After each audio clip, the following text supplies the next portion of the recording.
6 महीने। और उस यज्ञ में जो संकल्प पढ़ा गया, जो उस यज्ञ का लक्ष्य था, वो ये था कि गौ तत्व को हम जाने कि गाय क्या है। उसी यज्ञ में धेनुमानस ग्रंथ की प्राप्ति हुई। ये है वो ग्रंथ। शायद आप लोगों ने इस ग्रंथ को अभी नहीं देखा होगा, आपके पास किसी के पास नहीं होगा, ये है तो नहीं किसी के पास। और ये वही ग्रंथ है जिसने इस देश में गौ कथा का शंखनाद किया। नहीं तो इस देश में गाय, सब कुछ गाय है, लेकिन फिर भी गौ कथा नहीं होती। हमारी रोटी गाय से है, बेटी गाय से है, छोटी गाय से है।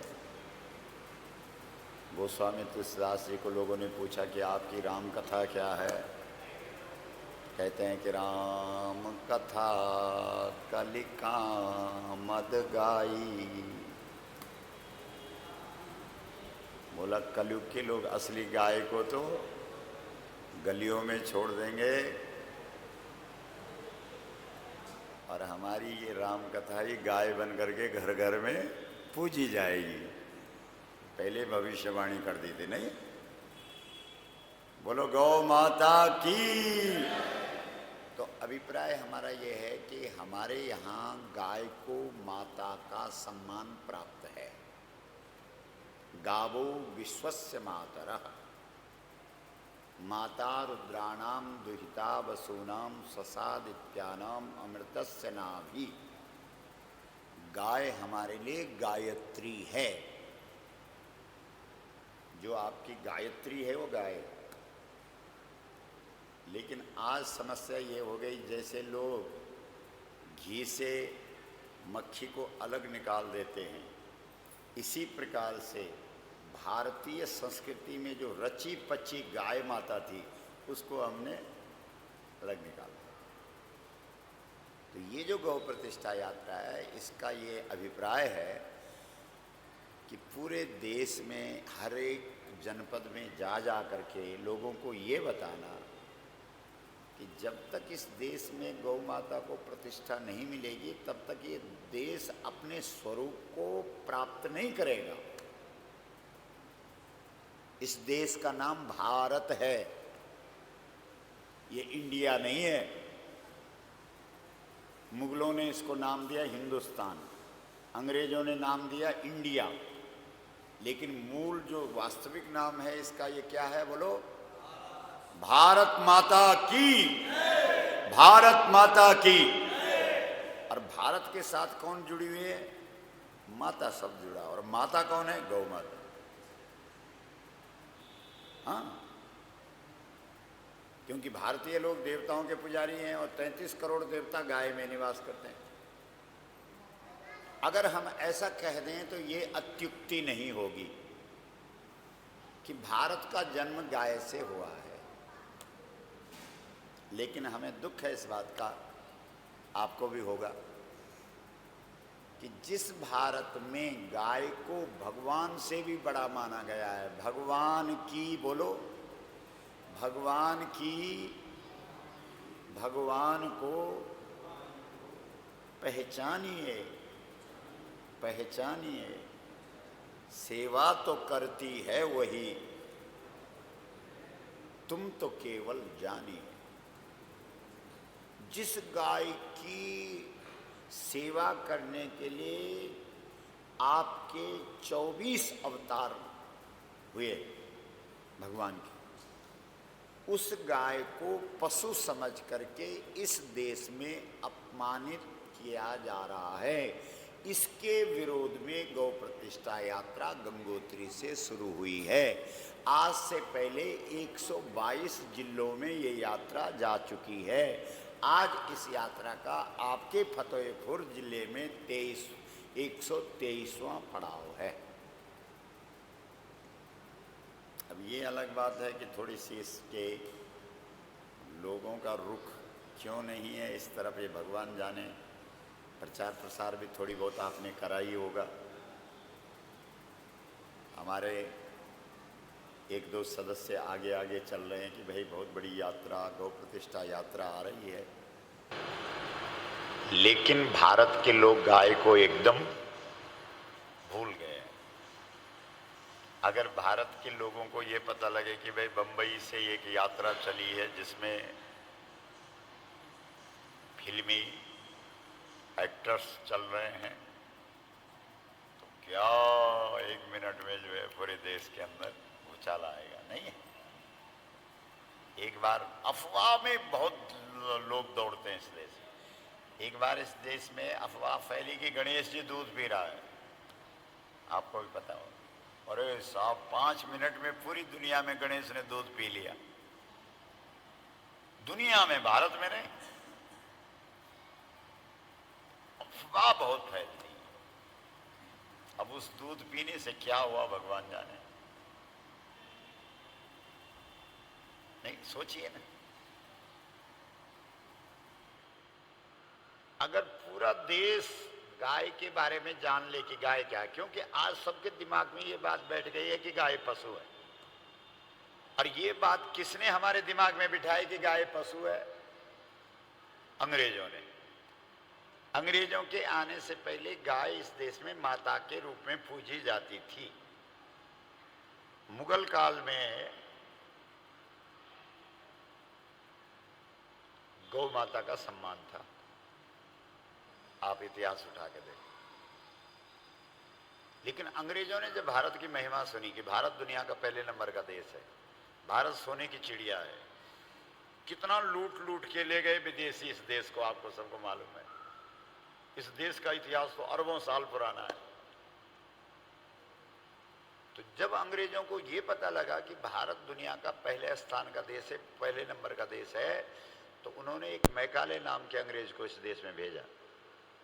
उसने 6 साल तक हमारे देश में घूमा हो, और घूमने के बाद उसने एक रिपोर्ट तैयार की। उस रिपोर्ट 6 वर्ष तक घूमे, लेकिन एक भी भिखारी नहीं मिला। 7,32,000 गांव हैं भारत में, और हर एक गांव में गुरुकुल है। इतनी शिक्षा पद्धति मजबूत है भारत में। तब अंग्रेजों ने विचार किया कि भाई ऐसे भारत को तो हम लोग परतंत्र नहीं कर सकते, गुलाम नहीं बना सकते। पहले ये पता करो कि भारत अगर प्रथम स्थान पर है तो इसके पीछे है क्या, मतलब क्या शक्ति है इसके पीछे। तो मैकाले ने ये बात रखी कि भाई भारत के पास 2 चीजें दिव्य हैं जो दुनिया में कहीं नहीं है। क्या चीजें हैं? एक गाय है और एक गंगा है। ये दुनिया में कहीं नहीं है। जैसे गाय के नाम पर जो दुनिया में है वो गाय नहीं है। गाय की परिभाषा दे रखी है हमारे यहाँ वेदों में, जिसका कंधा हो, जिसका गलकम्बल हो, जिसके शब्द में मां शब्द हो, वो है गाय। और ऐसी गाय आपको भारत के सिवाय कहीं नहीं मिलेगी। जैसे भगवान के अवतार केवल भारत में हुए हैं, दुनिया में कहीं अवतार नहीं हुआ। 24 के 24 अवतार यहीं हुए। इसलिए भारत के पास 2 चीजें विलक्षण हैं। क्या है? एक गाय विलक्षण है, एक गंगा विलक्षण है। क्या मानते हैं भारत के लोग? गौ और गंगा को माता मानते हैं। और जब तक भारत के लोग गौ और गंगा को माता मानेंगे तब तक भारत का कुछ नहीं बिगड़ सकता। इसलिए सबसे पहले भारत में जाकर के ऐसा कुछ करो जिससे कि भारत के लोग गाय को पशु और गंगा को नदी समझें। ये योजना अंग्रेजों ने बनाई, सुन रहे आप? तब वो इस देश में आए। सबकी बात करिए। द्योहो शांति, अंतरिक्षगुं शांति, पृथ्वी शांति, आपः शांति। सुन रहे हैं आप? अंतरिक्ष में शांति मांग रहे हैं, जमीन में शांति मांग रहे हैं, आकाश में शांति मांग रहे हैं, पानी, जमीन में शांति मांग रहे हैं, पेड़ों में शांति मांग रहे हैं, पशुओं में शांति मांग रहे हैं, पक्षियों में शांति मांग रहे हैं, संपूर्ण ब्रह्मांड में शांति मांग रहे हैं। इसलिए हम इतने संकीर्ण विचारों के लोग नहीं थे कि ये स्वदेशी है तो हम इसको ग्रहण कर लें और ये विदेशी है तो हम इसको ग्रहण न करें। लेकिन हमने गव्य को स्वीकार किया है। हमने हर चीज को शुद्ध जो किया है वो गव्य से किया। मूल चीज में आपके शरीर में कितने तत्व हैं बोलिए? 5। पृथ्वी, जल, तेज, वायु, आकाश। हमने ढूंढा हमने मतलब हमारे ऋषियों ने। ऋषियों को ऋषि इसलिए बोलते हैं क्योंकि उन्होंने रिसर्च किया। मुनियों को मुनि इसलिए बोलते हैं उन्होंने मनन किया। ढूंढा 5 तत्व सबसे पहले शुद्ध करने हैं। तब उनको पता लगा गोबर से पृथ्वी तत्व शुद्ध होगा, गौमूत्र से जल तत्व शुद्ध होगा, गाय के घी से अग्नि तत्व शुद्ध होगा, गाय के दही से वायु तत्व शुद्ध होगा, गाय के दूध से आकाश तत्व शुद्ध होगा। बोलो गौ माता की। इसलिए जिसने गव्य का सेवन किया वो हमारे लिए शुद्ध, और जिसने गव्य का पान नहीं किया वो हमारे लिए अशुद्ध। आ गई समझ में आपको? चाहे वो अमेरिका का आदमी अगर वो पंचगव्य पीता है तो हमारे लिए वो शुद्ध, और भारतीय है और गाय का मांस खा रहा है तो उस राक्षस को यहाँ से भगाओ। उसके लिए वैसे इस देश में जगह नहीं होनी चाहिए। लेकिन वह तो भारत में पैदा हुआ है, ये तो भारतीय है। समस्या ये हो गई नहीं?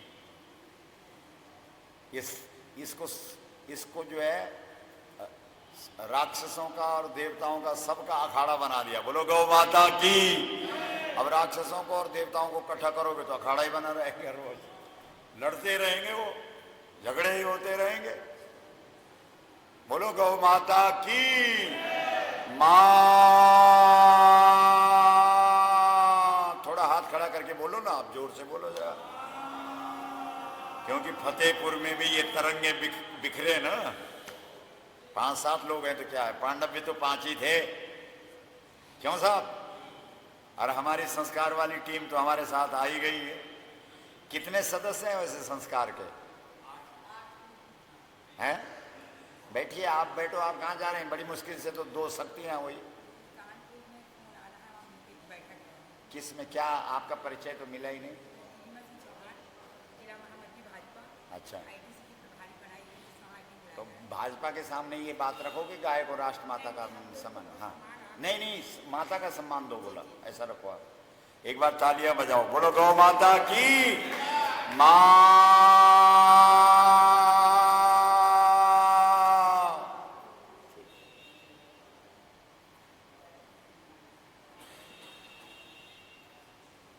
इसलिए अंग्रेजों को हमने इसलिए भारत से नहीं भगाया साहब कि वो अंग्रेज हैं,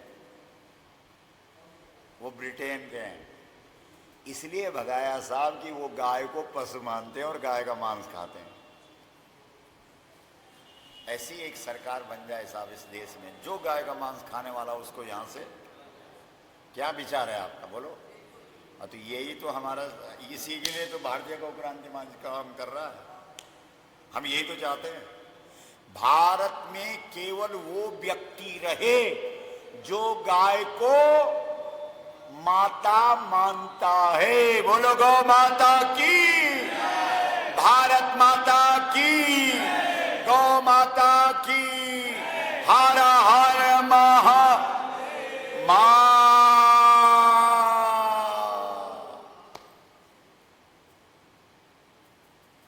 अंग्रेजों भारत छोड़ो, अंग्रेजों भारत छोड़ो।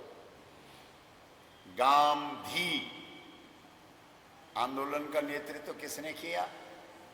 बोलिए। गाम बोलो, गाम धी। गांधी क्यों बोलते हैं उनको? अरे आपने कभी सोचा ही नहीं? बोलो, गाम का अर्थ होता है गाय, धी का अर्थ होता है बुद्धि। जिसने गाय को दिमाग में रख करके अंग्रेजों का विरोध किया और भारत की आजादी की लड़ाई का नेतृत्व किया, उसको गांधी कहते हैं। बोलो गौ माता की। मां।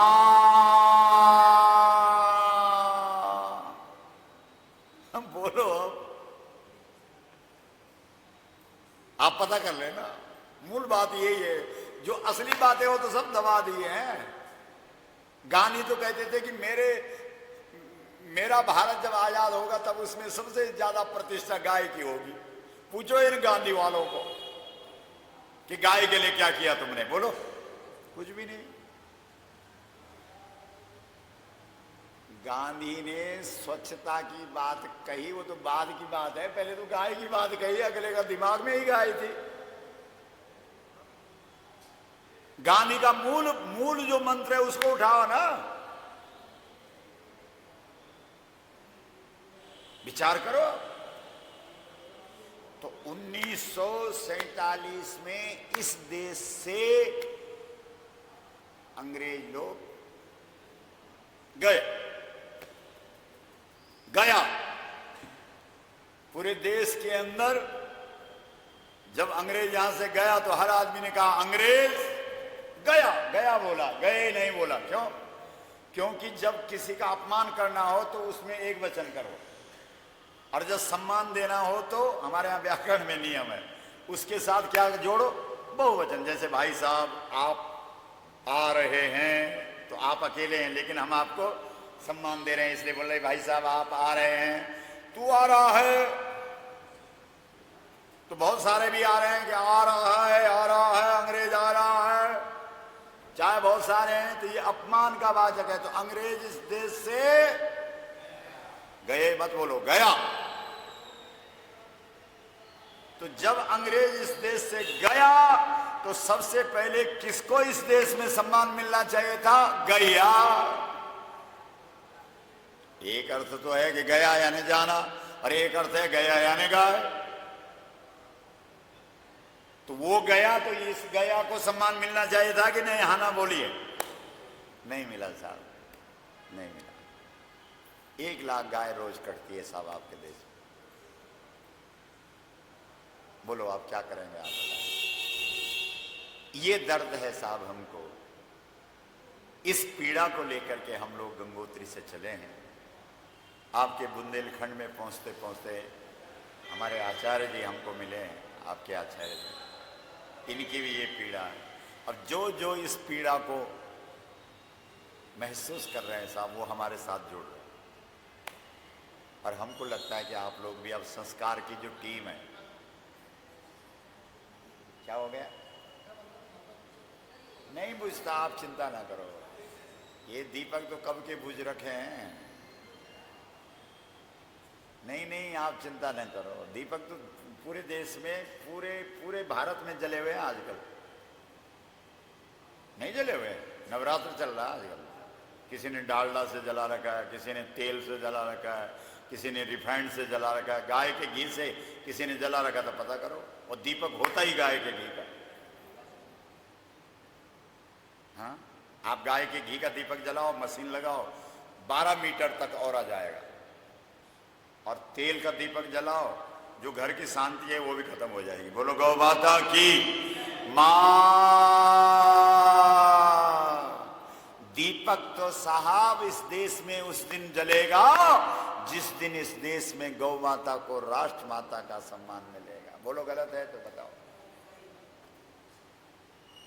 बहुत ध्यान से सुनो आप हमारी बातें, क्योंकि भाई अब 4 हो, हम तो अपनी ड्यूटी निभाएंगे।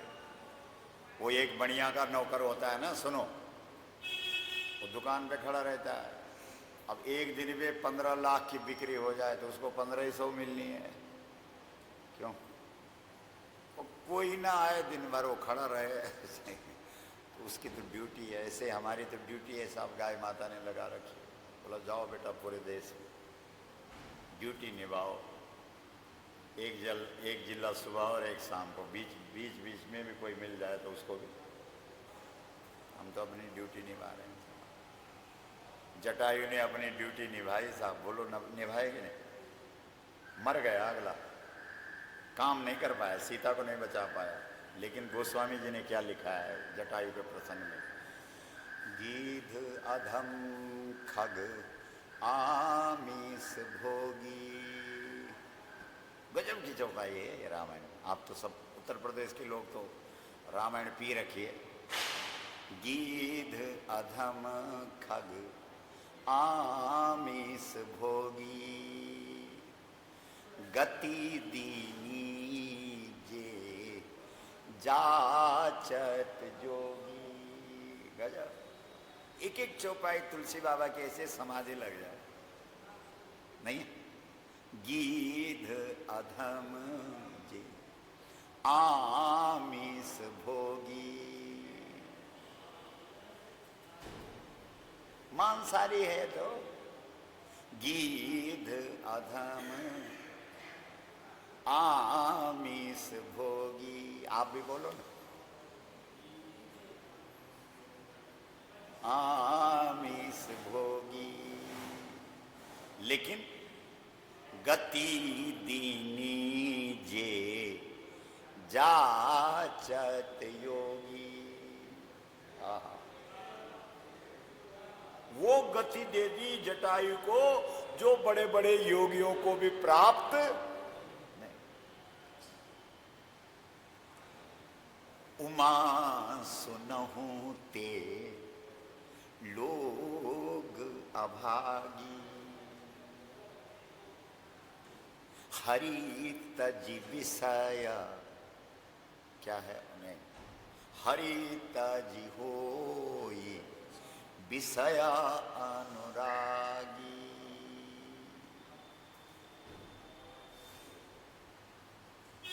भगवान शंकर कहते हैं अभागी वो हैं जो हरि को तज गए, और हरि की जो कृपा है वो गाय के रूप में हमारे पास है।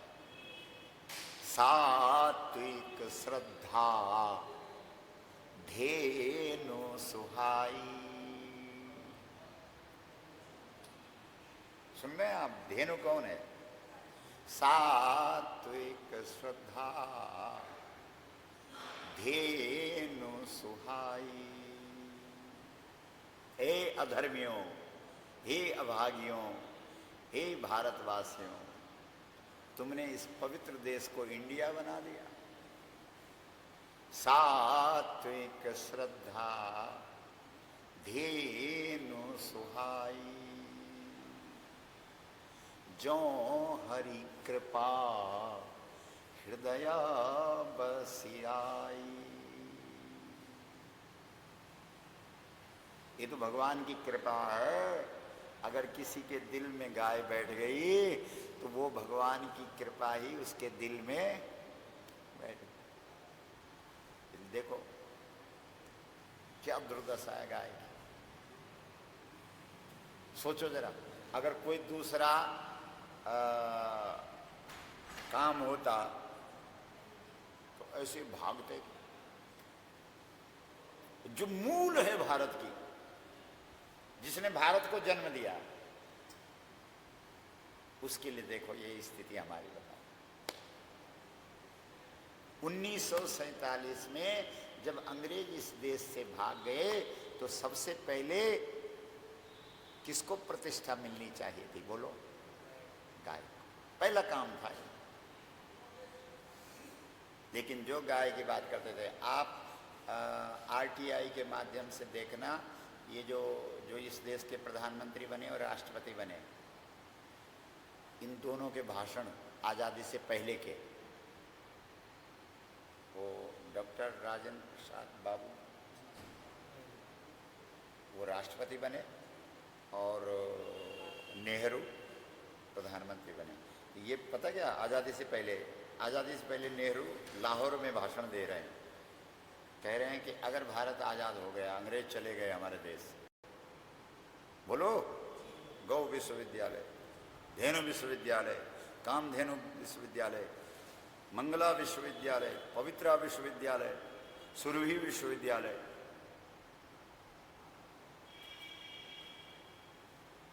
तब एक स्वामी जी हुए हमारे देश में, यही उत्तर प्रदेश का ही शरीर था, स्वामी कृपात्री जी महाराज।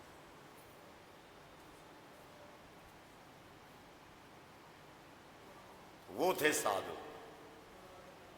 और साधु ऐसा कभी हो सकता है कि गौ हत्या हो रही और अपना माला जपे? मेरी मां काटी जा रही और मैं अंदर माला जपूंगा? नहीं, बोलो ना। मतलब ही नहीं उठता ऐसा।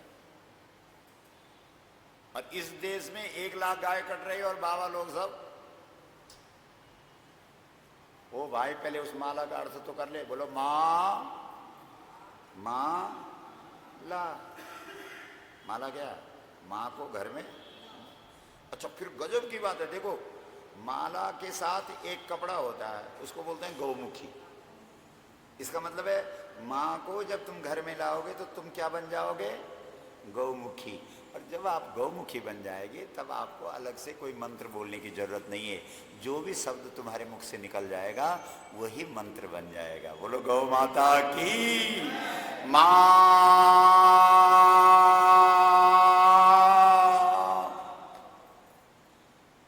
लेकिन हमको तो आपको ये दिखाना है कि हम बड़े ध्यानी हैं। इस देश में तो हमारे उत्तराखंड में कई लोग हैं जिनकी जात ही ध्यान है, ध्यानी है। नहीं है सर? शर्मा जी ध्यानी होते हैं कि नहीं? चतुर्वेदी, द्विवेदी, त्रिवेदी। आप में से भी तो है कोई, है नहीं? त्रिवेदी, चतुर्वेदी। अच्छा ये बैठे हैं, वाह।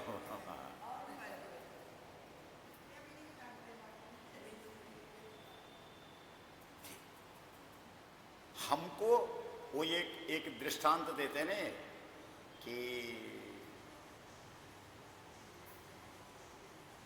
कोई पक्षियों का शिकारी आता था, जाल बहेलिया, जाल बिछाता था, दाना डालता था, पक्षी सब उसमें आकर के फंस जाते थे। एक बार वो सारे पक्षी किसी संत के पास चले गए कि महाराज जी हमको बचाओ। तो महात्मा ने मंत्र दे दिया। क्या मंत्र दिया?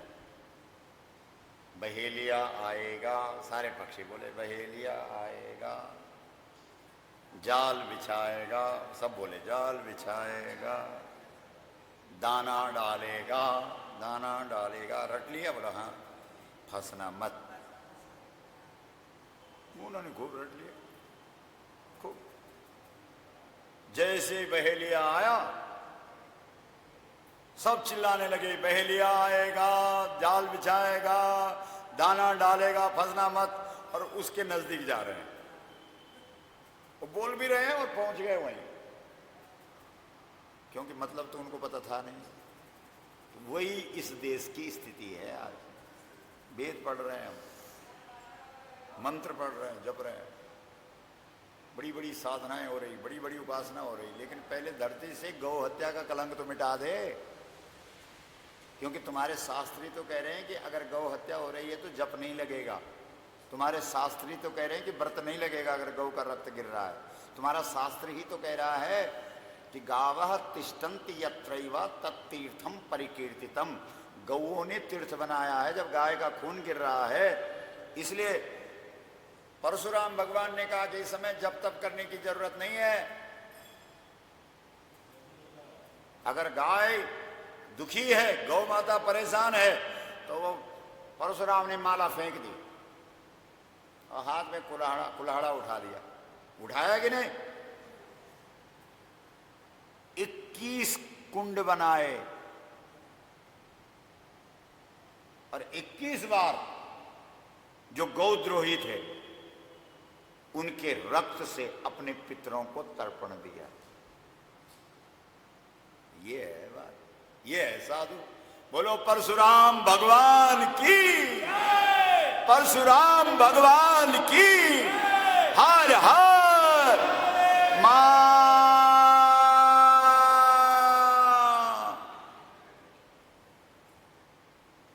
इसलिए साधु एक हुए इस देश में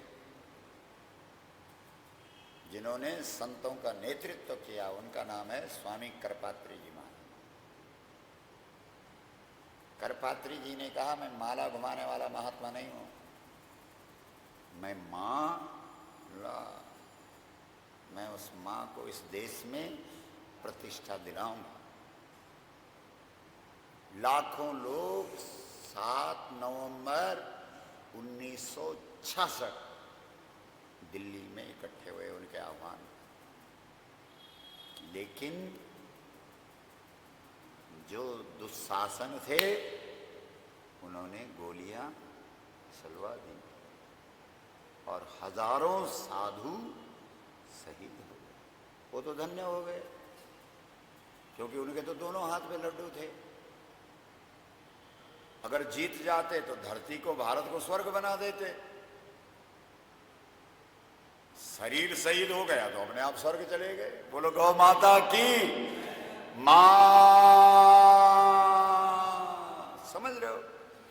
तो मंत्र हमारे पास है और क्रिया हमारे विरोधी कर रहे हैं। बोलो धर्म के लिए लड़ो तो जन्नत मिलेगी, स्वर्ग मिलेगा। सोचो, धर्म की परिभाषा का पता ही नहीं कि धर्म होता क्या है।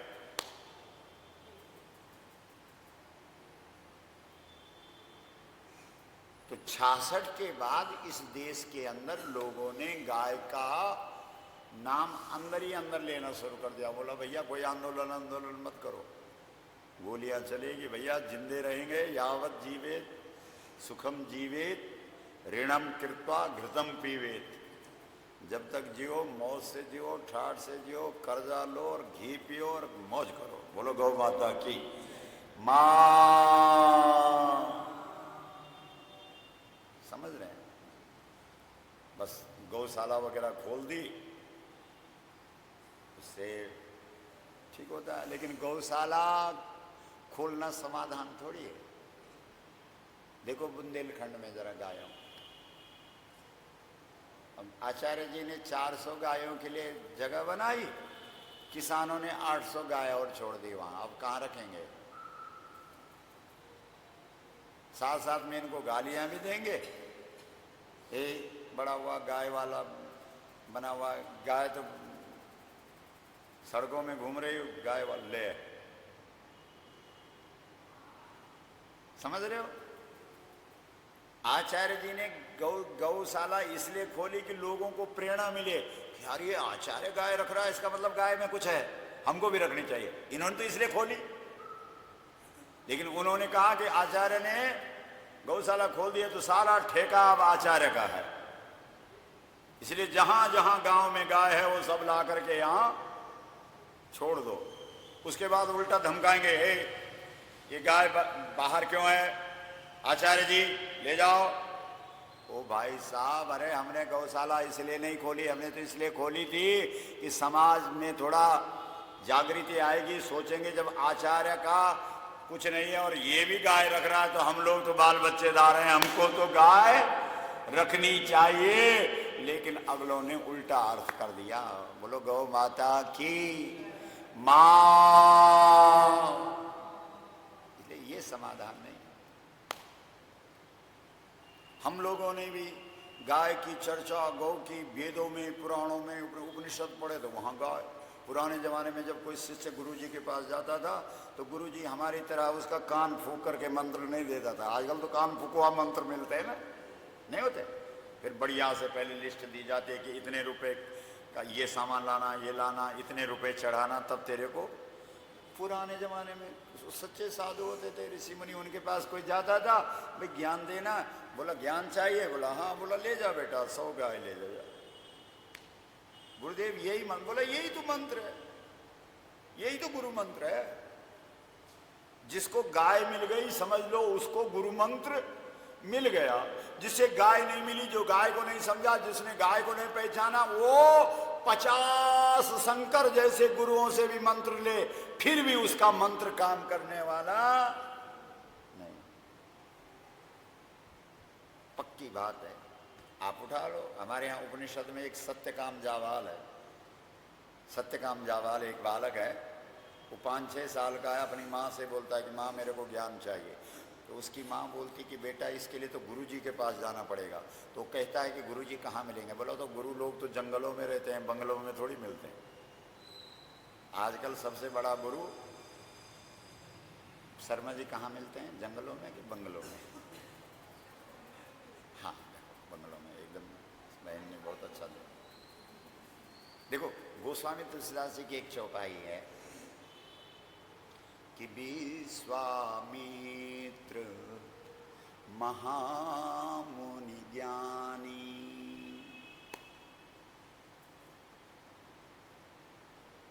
अब सवाल उठा भाई, ये ज्ञानी है, बहुत बड़ा मुनि है, बहुत बड़ा गुरुजी है, लेकिन ये रहता कहाँ? कितना बड़ा आश्रम होगा इसका, कितना बड़ा बंगला होगा? तो खट से लेकर तुलसीदास, बसहि विपिन, सुन रहे हैं आप? बसहि विपिन शुभ आश्रम जानी। जब आश्रम शहरों में बन जाता है तो वो आश्रम न जनता के लिए न उसके लिए जिसने बनाया, वो शुभ नहीं होता, अशुभ हो जाता है। इसलिए इस आश्रम में शुभ शब्द है। बसहि विपिन शुभ आश्रम जानी। भारत की जनता इस शुभ आश्रम में अपना शुभ के लिए जाती है, क्योंकि आश्रम कहाँ है? बसहि विपिन। सखा कौन है? वृक्ष। सहायिका कौन है? नदियां।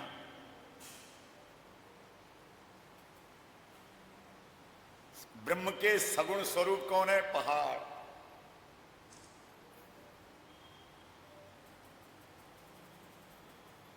हित चिंतक कौन है?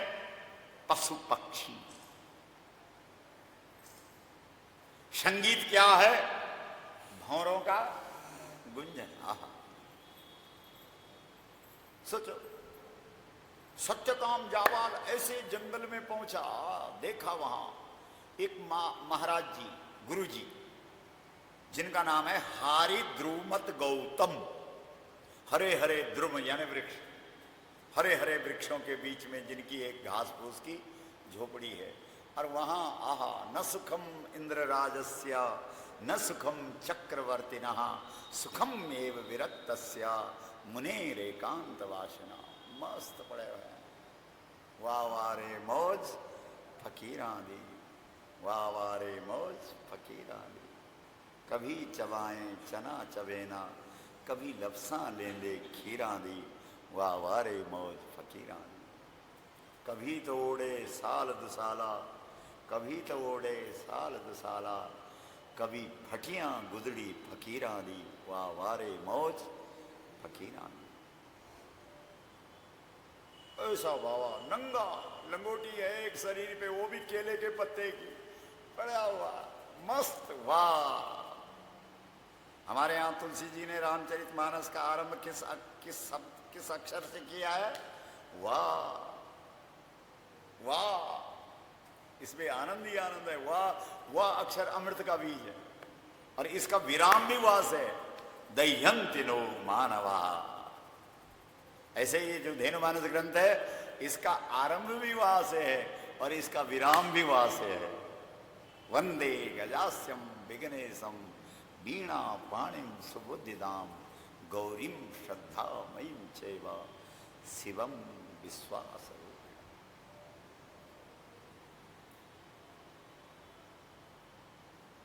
तो जंगल में गए, हारिद्रुमत गौतम गुरुदेव के दर्शन हुए।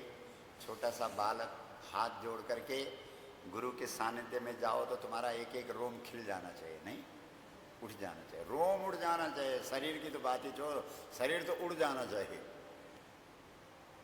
क्या शरीर? शिष्य तो एक ही हुआ दुनिया में, कौन? हनुमान। बाकी तो सब है ना, राम जी को देखे उड़ जाता है, बोलो। और एक एक शरीर का एक एक रोम उठ जाता है। गद गद गिरा नयन बहनीरा मम गुण गावत फुलक शरीरा। नहीं है, ये भक्ति के लक्षण हैं सारे। तो ऐसा हो गया उस गुरु को दर्शन करके। किसका? सत्यकाम जावाल। गदगद हो गया, गदगद गिरा। वाह! गदगद गिरा मतलब गिरा का अर्थ सरस्वती वाणी, और गदगद गिरा माने गिर गया। नहीं, क्या तुलसी बाबा ने जो शब्द रखे हैं वो गजब के, वैसे भी देखते ही गिर गया। वाह वाह, क्या दिव्य आश्रम है, क्या यहाँ तरंगे हैं, क्या यहाँ सात्विक तरंगे निकल रही हैं। गुरुदेव प्रणाम। नेत्रों के अश्रुओं से गुरु के चरण धो दिए। ये लोग क्या करते हैं, कोई गुरु घर में आ गया, परात लाओ, पानी लाओ, लोटा लाओ। ए भाई साहब, ये औपचारिकता क्यों निभा रहा है? जो जल तेरे पास सहज है, वो नेत्रों का जो जल है वो अपने आप निकल, वो जल बाहर निकल, वो जल बाहर निकल। और गौ माता वो अपने गुरुदेव के चरण, ऐसा। हाँ बोलो बोलो बोलो बालक, क्यों आए हो? गुरुदेव, वो गुरु मंत्र चाहिए, ज्ञान चाहिए, ज्ञान। अरे बहुत अच्छा भाई, इतनी छोटी आयु में तुमने ज्ञान की प्यास तुम्हारे अंदर, बड़े जिज्ञासु हो। वाह वाह, अभिनंदन है बालक तुम्हारा। अभी जाता हूँ, ज्ञान देता हूँ। गए अंदर और 200-250 गाय ले आए। बोला जाओ बेटा ले लो, यही है ज्ञान। नहीं ज्ञानेन सदृशम पवित्रम यह विद्यते। ज्ञान के समान, गाय के समान दुनिया में कोई पवित्र नहीं है। ये ले जाओ बेटा, जाओ। और वो छोटा सा बालक उन गायों के पीछे लग गया और न दिन देखे न रात देखे। यहाँ दम दम में होती है पूजा, सर झुकाने की फुर्सत नहीं है। ये तो प्रेम की बात है, कूदो। ये स्थिति है उस बालक की, पता ही नहीं लगता उसको दिन कब निकल गया, रात कब निकल गई, संध्या कब हो गई, सुबह कब हो गई। 24 घंटे गायों में उछल रहा है, प्रसन्न है। गौएं जब घास चरती हैं आनंदित होता है। गौएं जब बैठ करके जुगाली करती हैं तब वो इधर उधर देखता है, तब उसे लगता है कि मुझे भी कुछ ले लेना चाहिए। स्थिता स्थिताम उच्चलिता प्रयाताम निषेध सीमासन वंद धीरा जलाभिलाषी जलमाददानाम छाएव ताम भूपतिरन्मगच्छ। जो राजा दिलीप की स्थिति है वही है इस बालक की, सत्यकाम जावा। तो फिर कई साल निकल गए, सैकड़ों गौएं हजारों में हो गई। सुने आप, उपनिषद की कथा है, भागवत से भी ऊंची कथा। जब कई साल निकल गए, सैकड़ों गौएं हजारों में हो गई, तब उसको लगा कि वाह वाह, मुझे अब वापस जाना चाहिए, अब गुरुदेव के पास पहुंचना चाहिए। अब उत्कंठा हो गई, मतलब व्याकुलता बढ़ गई गुरु दर्शन की। समझ रहे आप? जैसे श्रीमद् भागवत का पहला श्लोक, जन्माद यस्य यतोन्मयादि तरतः चार्थे स्वविज्ञ स्वराट। आगे क्या है? तेने ब्रह्म हृदय आदि कवये मुह्यन्ति यत् सूरयः तेजो वारिमृदां यथा विनिमयो यत्र त्रिसर्गो मृषा धाम्ना स्वयं सदा कोहकम सत्यम परम धीमहि। व्याकुलता।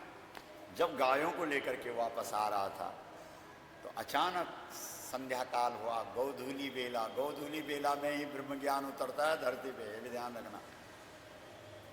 राम जी रात दिन को उतरते हैं, कृष्ण जी रात को, लेकिन ब्रह्म ज्ञान कब उतरता है? गोधूली बेला में। हाँ, या जब गौएं प्रसन्न होती हैं, काम दुधाम प्रसन्नाम।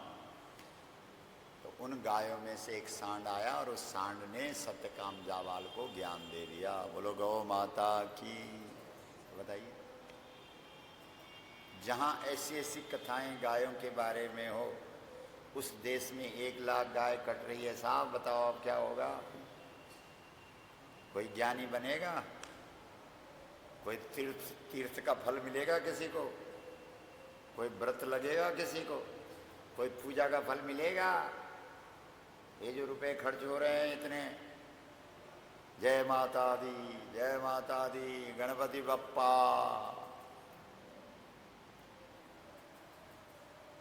बोलो कौन समझाएगा? समझने वाले हैं वो तो गला दबा देंगे हमारा अगर हम बोलेंगे कि भाई पहले माँ की पूजा कर, प्रतिमा बाद में। विचारो। तो इसलिए हम लोग गौ प्रतिष्ठा यात्रा को लेकर के हिमालय से आए हैं और फतेहपुर में आप महानुभावों ने इस यात्रा का सम्मान किया है। हम आपका अभिनंदन करते हैं, आपको धन्यवाद देते हैं। आप धन्य धन्य धन्य गिरिराज कुमारी, नहीं को तुम समान उपकारी, पूछो रघुपति कथा प्रसंगा, सकल लोग पावनी गंगा। नहीं, आप धन्य, लेकिन धन्य आप तब होंगे पूरी तरह से, क्योंकि धन्य शब्द 2 बार है, धन्य धन्य। यहाँ आप पहुँच गए, इसका धन्यवाद, बहुत अच्छा। लेकिन अब आपको फतेहपुर जिले के हर गांव में पहुंचना है, तब दूसरा धन्य सफल होगा। और 3 शक्तियां तो हैं ही हमारे साथ। आपका क्या परिचय है?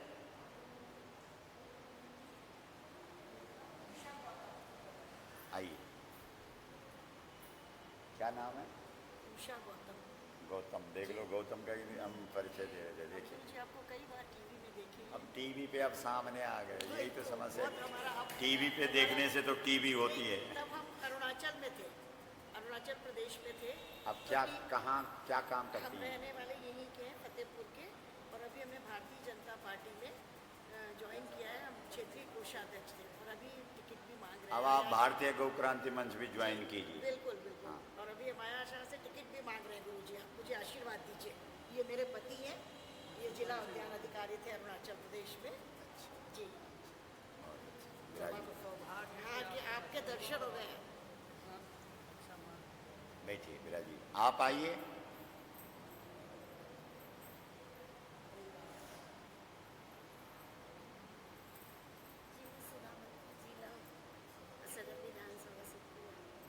क्या जिला मंत्री हूँ भाजपा की? जी। आपका बहुत बहुत सुधा अभिनंदन। मौर्य। सुधा मौर्य, आप? ये मेरे पर। अच्छा, बहुत अच्छा, बहुत अच्छा, बहुत अच्छा। अब गाय के लिए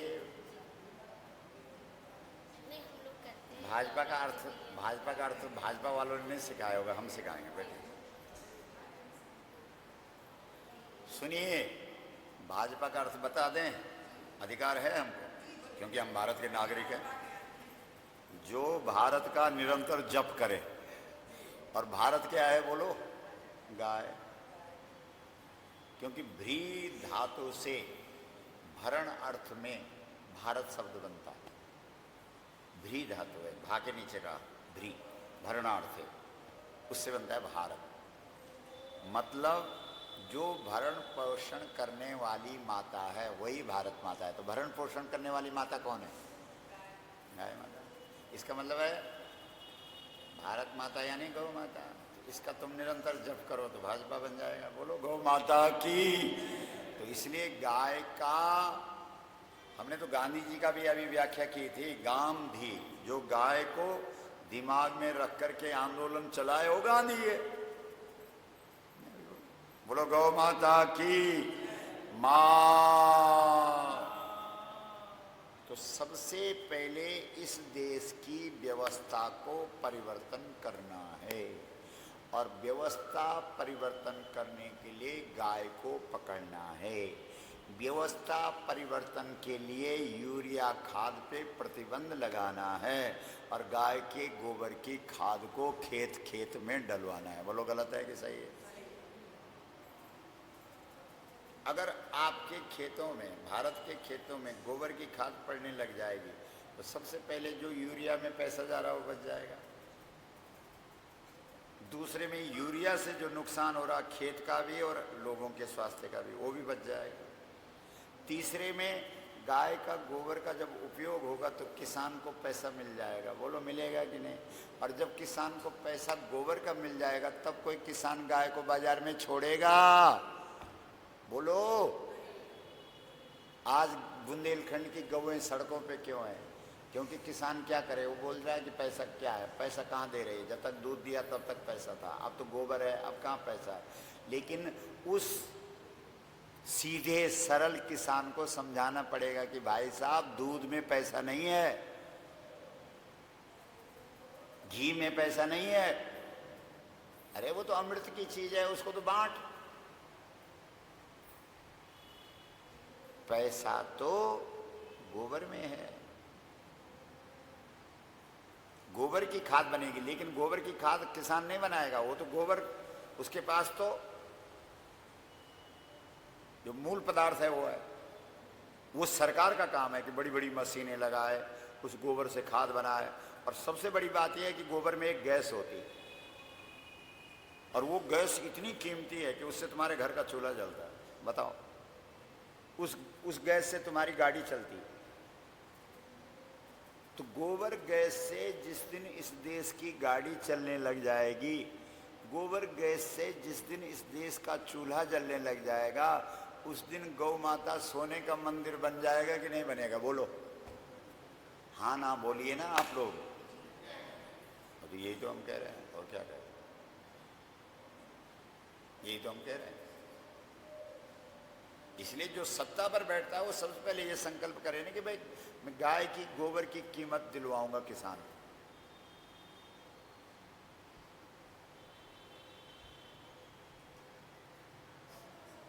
सीधा डायरेक्ट नगदी फसल।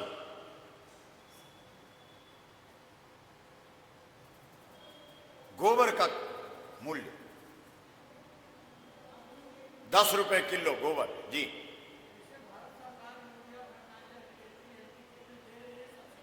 हाँ, उस गोबर में सब्सिडी नहीं, गोबर खरीदे और फिर खाद बनाए। हाँ,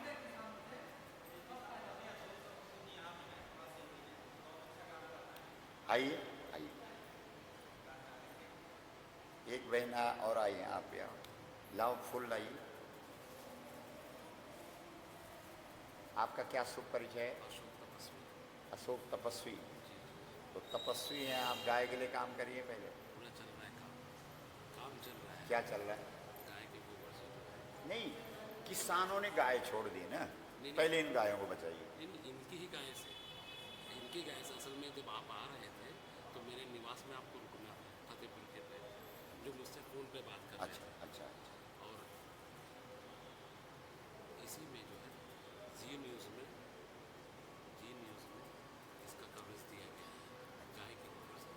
आज गाय के गोबर से का, एक गाय के गोबर से आप यकीन नहीं करेंगे, मैं प्रतिदिन का 900 रुपया कमा रहा हूँ। हाँ बताए, लेकिन ये किसान को, ये किसान के लिए करके दिखाइए उसको। नहीं, करके दिखाई नहीं, उसको रुपए दे दीजिए, उससे गोबर ले लीजिए। इसीलिए हमने एक योजना तैयार की, हर गांव में बैंक बना रहे, गोबर बैंक। हाँ ये ठीक है, एक बार तालियां बजाएं। तो गोबर बैंक में हम जो गोबर देंगे, अच्छा जिनके पास ये इस पे बोलिए।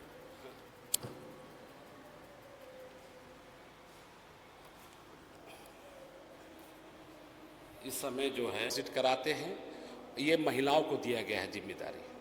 और उसमें हमने एक योजना तय की, 2 कनस्टर गोबर जमा करने पर, 2 कनस्टर गोबर जब जमा करते हैं प्रतिदिन, 1 वर्ष पूर्ण होने पर 4150 रुपये हम देते हैं। उसी गाय के गोबर से एक हमारी बहुत अच्छा तुलसी पौध के लिए एक खाद तैयार है, मैं भी आपको भेंट करूंगा। उसका नाम है तुलसी कवच। लोग हमसे पूछते थे हमारे घर में तुलसी का पेड़ है, उसमें क्या डालें? तो ये एक बहुत बड़ी समस्या थी। लोग कहते थे डीएपी डालो, यूरिया डालो। तो हमने उस पर जो है वो तुलसी कवच गाय के गोबर से तैयार की है। वो 100 ग्राम का है। और अब मैं स्वामी जी से इसके लिए भी थोड़ा पूछूंगा, क्योंकि उसमें हमने लिखा है कि हर सोमवार 4 चम्मच डालना है तुलसी के पौध पर। तो एक तरह से आप सहयोग कर रहे हैं। अगर तुलसी कवच लेंगे तो आपका सहयोग मिल रहा है, इसलिए सहयोग मिल रहा है। जो लोगों ने मेरे यहाँ पर गाय छोड़ दिए हैं, इस समय मेरे पास कम से कम 22 से 23 गाय आ चुकी हैं हमारे यहाँ पर। तो एक परिवर्तन को लेकर मैंने कार्य किया। अच्छा, जो आंदोलन है अपना, वो जैविक कृषि आंदोलन है। अब इस समय इसी गोबर से स्वामी जी हमारे यहाँ पर चावल तैयार हो रहा है, लोग कर रहे हैं। तो वो जो चावल राइस है हमारा, क्योंकि हमारी जो योजना है टोटल कृषि पर ही है। मेरा ये जो 30 साल का रिसर्च है एग्रीकल्चर इंडस्ट्री में और जैविक पर, जी न्यूज़ में अगर स्वामी जी आप देखेंगे, जी न्यूज़ में बहुत अच्छा इन्होंने एक कवरेज किया है हमारा, इसी गोबर पे है। गाय के ऊपर ही उन्होंने बहुत अच्छा दिया है। और मैं चाहूँगा कि आप गूगल में जाके जी न्यूज़ डालिएगा तो सामने आ जाता है। तो इसी गाय के गोबर से और गौमूत्र, अब एक योजना और स्वामी जी हमने तैयार की, जैसे अभी आपने कहा था कि लोग अपने घर पे गाय क्यों नहीं पालते, गौशाला की क्या ज़रूरत है, बहुत अच्छी बात कही। इसलिए जो योजना हमारी है, जो हमने डिक्लेयर किया है, जिनके पास गाय है वो हमें 2 रुपया किलो गोबर में किया था, क्योंकि मेरे पैदाइश महाराष्ट्र की है, वहीं बड़ा हुआ, तो वहाँ पर ये प्रैक्टिकल किया मैंने। और 20-20 फुट में जब हम गड़वा देंगे तो एक बहुत अच्छा, ये मान के चलिए कि आजीवन जैविक हो गया, जहाँ पर एक बैक्टीरिया पाया जाता है जिसका नाम है ह्यूमस। ह्यूमस एक ऐसा बैक्टीरिया है, जहाँ गाय अगर मर भी गई हो, आप गाय को वहाँ से उठा लीजिए, वहाँ की मिट्टी खोद के खेत में डाल दीजिए, इतना ज़बरदस्त कि डीएपी की ज़रूरत नहीं पड़ती। तो ये पूरा आपने देखा होगा फतेहपुर में, तो आप लोगों का सम्मान मिलता ही रहता है मुझे एग्रीकल्चर पे। इस समय मेरे, अब स्वामी जी को रुकना था वहाँ पर, ये अब इनका फ़ोन थोड़ा लेट हुआ, कोई हमसे फ़ोन पे बात कर ही रहा था, बराबर लोकेशन ले रहा था, तो मेरे यहाँ जब रुक जाते तो ये प्रैक्टिकल देख भी लेते हैं। तो चलिए अगली बार कभी जब इनका यहाँ पर आएंगे तो फिर हम जरूर चाहेंगे ये। आज एक गाय के गोबर से, हमारे यहाँ पर अभी सेल टैक्स कमिश्नर एक दिन आए थे इलाहाबाद से भी, कहा तपस्वी जी हमने सुना है कि एक गाय का गोबर से प्रतिदिन आप 900 रुपया कमा रहे, ये कैसे हो सकता है। हमने कहा आप अभी आए हैं, आप थोड़ा बैठिए और थोड़ा सा जलपान करिए, मैं आपको बता दूँ। तो हमने वही तुलसी कवच उनके हाथ में रखा, हमने कहा ये एक भेंट है मेरी तरफ से। तो कहते हैं इसका मूल्य क्या है, हम कहे 31 रुपया लिखा है इसमें। तो वो उन्होंने मुझसे ले लिया और उन्होंने 31 रुपया दिया। फिर इसके बाद चर्चा होने लगी, हमने कहा ये 100 ग्राम तुलसी कवच हमने आपको 31 में दिया, एक गाय के गोबर से प्रतिदिन 5 से 6 किलो तैयार हो जाता है। तो आप सोचिए कितना, ये बहुत अच्छा सहयोग है हमारे लिए। अब हम इसी तरह लोगों को मोटिवेट करें, क्योंकि देखिए आज हम जितने बैठे हैं, हमारा आपका समय पूरा हो चुका। अब सवाल ये है कि जो बच्चा गोद में, उसका भविष्य क्या है, आवश्यकता है एक दिशा देने की। क्योंकि इस तरह से प्रयास करके देखिए, ये एक प्रयास है इनका भी, ये भी अपने कहीं, ये भी एक ऐसे घर में पैदा हुए बड़े हुए, इनको ज्ञान मिला ईश्वर से। जैसे स्वामी जी एक कार्य और है मेरा, मैं उसको भी बता रहा हूँ आपको। एक बाबूजी जब नहीं थे तो एक एम्बुलेंस मैंने खड़ा की है, अगर आप रुकते तो वहाँ मिलता आपको। आज की तारीख तक 203 मरे हुए को मैं उठा चुका खुद, रोड में जले हुए रेल एक्सीडेंट में, और 735 के ऊपर मैं अस्पताल पहुँचा चुका। ये इसलिए मैंने किया कि कम से कम जो नई जनरेशन है आज मुझको देखकर वो करने लगे। तो इसी तरह फतेहपुर ज़िले में बहुत बढ़िया हमने एक व्यवस्था ऐसी बनाई है कि आने वाले पीढ़ी को हमने संकल्प लिया है कि 3 साल के अंदर कोई भी लड़का बेरोजगार नहीं रहेगा, क्योंकि एग्रीकल्चर एक बहुत बड़ी इंडस्ट्री है, कभी बंद नहीं होगा। हम चाहते हैं हम अपने बच्चों को कृषि की तरफ लावें। और जहाँ पर गाय की बात है, तो इसी गाय पर कई बातें मेरे मन में आई कि गाय का महत्व क्या है, गाय को हमने माँ क्यों माना है, जो मेरा अनुभव है स्वामी जी। और कारण ये है कि देखिए, आप देखे होंगे, हो सकता है कि पहले समय पर गाय जब रहा होगा तो सब लोग इसे काट काट खाते रहे होंगे और इनको भोजन बना लिए होंगे अपना। लेकिन जब देखा कि यार अगर ये गाय नहीं रहेंगी तो हम अन्न कहाँ से खाएंगे, क्योंकि इन्हीं गाय के बदौलत हमारे घर में जो बैलों का इस्तेमाल होता था कृषि पर, ये गाय की बदौलत तो है। अगर गाय ना होते तो बैल कहाँ से होता, अगर बैल ना होता तो हम अन्न कहाँ से खाते, हम खेत काहे से जोतते। तो ये सब व्यवस्था थी, अब लोग समझ नहीं पाए और आवश्यकता है वाकई में ज्ञान की। अगर ज्ञान होगा तो अपने आप दिशा मिलेगा, और ज्ञान ना होने की वजह से आज मैं थोड़ा से आज लेट होने कारण, नहीं तो यहाँ पर और भी लोग आते। असल में अभी मुझे तुरंत पहुँचना है बिटौरा में, हमारे एक रिश्तेदार उनके मिट्टी हुई है, तो वहाँ पर हमें पहुँचना है, इसलिए मैं आज बड़ा डिस्टर्ब रहा। लेकिन बहुत अच्छा लगा आज हमारे बीच गौ कथा को लेकर इनका प्रस्थान हुआ। ऐसे ही कार्य होते रहे ज़िले में। मैं साल में 2 या 3 बार अगर ऐसे चलता रहेगा तो धीरे धीरे लोगों के अंदर ज्ञान आएगा, और वाकई में ज्ञान न होने की वजह से हम एक दूसरे पर उंगली उठाते हैं। इसी ज्ञान की जरूरत। बहुत बहुत धन्यवाद आप सभी। जय साहब।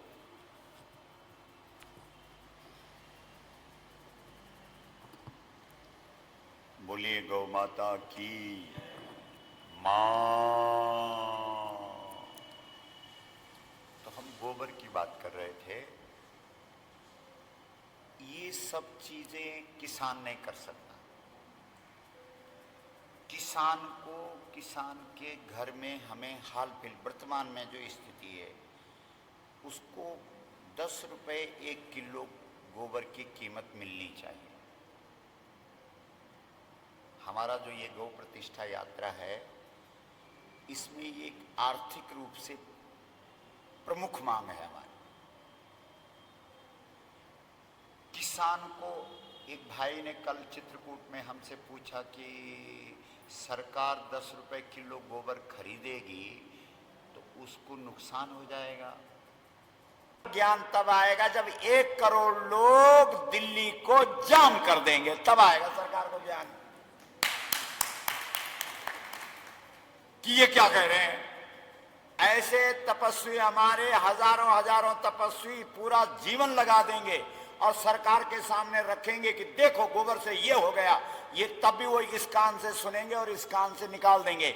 लेकिन जिस दिन दिल्ली को जाम कर दिया जाएगा, वो हरियाणा में जाटों ने जो है तहलका मचा दिया तो केंद्र से गृह मंत्री भी और प्रधानमंत्री भी और हरियाणा की सरकार और जाटों के अगल बगल परिक्रमा करने लगे। क्यों? क्योंकि सत्ता पर बैठे हुए लोगों के समझ में केवल आंदोलन की भाषा आती है, बाकी वो किसी भाषा को नहीं समझते। आप भी तैयारी कर रहे हो, ध्यान से सुन लो। सत्ता, राम जी सत्ता पर बैठे, तपस्वी जी सुनो। राम जी ने पूरे 14 वर्ष सीता को बचाने के लिए काम किया कि नहीं? हाँ ना बोलो। बंदरों को इकट्ठा किया, सब इकट्ठे हो जाओ, रावण पे धावा बोला, रावण का। उसके बाद जब राम जी सत्ता पर बैठे तब राम जी ने सीता जी के साथ क्या किया है? हाँ, जंगल में छुड़वा दिया। क्यों? बोलो मेरा एक वोट नाराज हो रहा है। बोलो गौ माता की मां। बोलो। इसलिए राज सत्ता पर बैठने वाले लोग न तुम्हारा ज्ञान सुनेंगे, न तुम्हारा विज्ञान सुनेंगे, न तुम्हारा शास्त्र सुनेंगे, न तुम्हारा साइंस सुनेंगे। वो क्या सुनेंगे? वो तो वोट देखेंगे। जब हम 1 करोड़ लोग दिल्ली के अंदर बोलेंगे गाय हमारी, जरा यहां तो बोल दो थोड़ा जोर से, गाय हमारी, गाय हमारी, गाय हमारी, तब देखो क्या होता है। एक बार गाय को माता का सम्मान। आप कहेंगे माता के पीछे क्यों पड़े हुए हैं आप ये बताओ कि गाय के साथ हमारा आस्था का संबंध है कि नहीं है?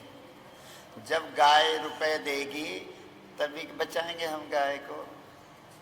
बोलो। अरे आप तो बोलते हैं कि बैतरणी नदी पार कराने वाली, जोर से बोलो, बैतरणी नदी पार कराने वाली, गोबर से गणेश बनाने वाली, गौदान में सबसे प्रमुख दान कराने वाली।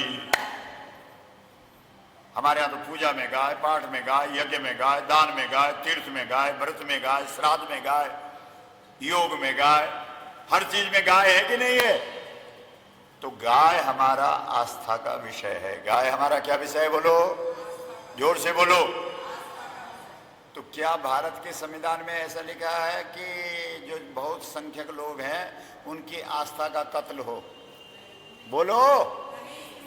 क्या लिखा हुआ है? संविधान में लिखा है कि भारत का व्यक्ति आस्था जहां रखता है, जो भी, क्योंकि आस्था सरकार थोड़ी निश्चित करेगी कि तुम कहां आस्था रखो, वो तो हमारा व्यक्तिगत मामला है कि हम कहां आस्था रखें। बोलो। हम पत्थर को भगवान माने, पेड़ को भगवान माने, वो हमारी आस्था है, उसमें सरकार तो कोई हस्तक्षेप नहीं कर सकती। सरकार को कोई हस्तक्षेप करने का अधिकार भी नहीं है। तो अन्य धर्मों की आस्था का सम्मान है इस देश में कि नहीं? तो हिंदू धर्म की आस्था का सम्मान क्यों नहीं? क्योंकि गाय हमारा आस्था का विषय है। इसलिए हमारी 5 मांगे हैं सरकार के सामने। उसमें पहली मांग जो हमारी है वो धार्मिक है। गौ माता को राष्ट्र माता का सम्मान दिया जाए। बोलो सही है कि गलत है? हाथ उठा के बोलो। तो इसके लिए चल रहे हैं पूरे देश में, जगह जगह 676 जिले हैं। अभी तो 123 नंबर का जिला चल रहा है फतेहपुर। पूरे देश में जाएंगे, लोगों को जगाएंगे। अब हम तो पूरे देश को नहीं जगा सकते, हम तो एक जिले में जा रहे हैं एक। अब आपका कर्तव्य बनता है कि आप इस जिले के हर गांव तक जाइए, हर व्यक्ति तक पहुंचिए, हर व्यक्ति तक ये बातें बताइए, हर किसान को गौ माता की जानकारी दीजिए कि गोमय बसते लक्ष्मी, दूध में पैसा नहीं है, घी में पैसा नहीं है, ये तो सब अमृत है, ये सब चीजें बिकती नहीं है, तो सब बंटती है। गोमय बसते लक्ष्मी, पैसा गोबर में है। क्योंकि जो जिस भाषा को समझेगा उसको समझाना पड़ेगा ना। किसान तो आज अगर आप बोलेंगे गाय माता है तो रख दे, तो वो तो रखने वाला नहीं है, क्योंकि उसके साथ भी बड़ा अन्याय हो गया है ना।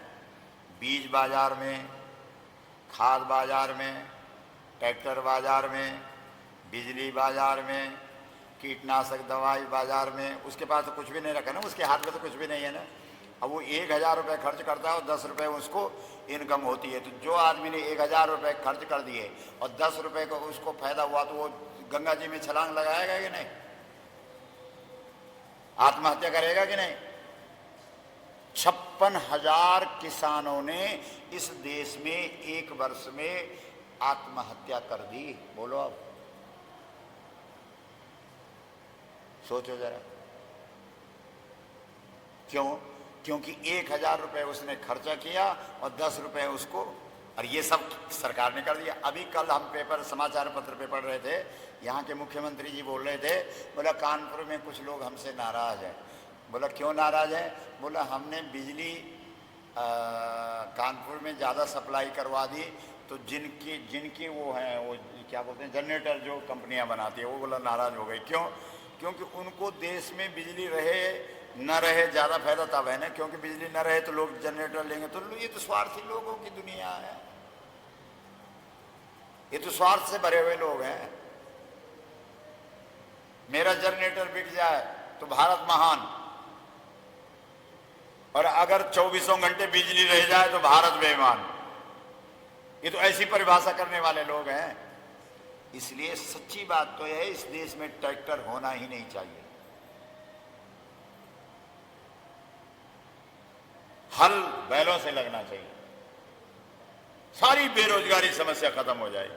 और आप कहेंगे महाराज ऐसी बेकार की बात है। बेकार की बात नहीं है, जापान वालों ने ऐसा शुरू कर दिया। ट्रैक्टर से इतना नुकसान हो रहा है, इतना नुकसान हो रहा है, सबसे ज्यादा बैल का नुकसान, गाय का नुकसान, किसान का नुकसान। क्या ठाठ से जब मर्जी खेत में जाता था, अपने बैलों की जोड़ी ले जाता था, जितना मर्जी काम करता था और गोबर डालता था, खेती में नमी बनी रहती थी, जो खेती के कीट मित्र हैं वो हमेशा सुरक्षित रहते थे, और गौ माता की वाह वाह होती थी, और किसान भी अपने को धन्य समझता था। बोलो ऐसा था कि नहीं था? इसलिए हमने सरकार के सामने 5 मांगे रखी है। गौ माता को राष्ट्र माता घोषित करो। बोलो सही है कि गलत है? ठीक है। और गौ मंत्रालय अलग से स्थापित करो, क्योंकि गाय पशु नहीं है। अगर इस देश को सदाचार और संस्कार संपन्न करना है, आप संस्कार संस्था के लोग कौन कौन है? संस्कार वाले गए सब? कहाँ हैं? आप हैं, अकेले हैं। वो गए होंगे शायद ज्ञापन देने गए। अच्छा, व्यवस्था में लगे।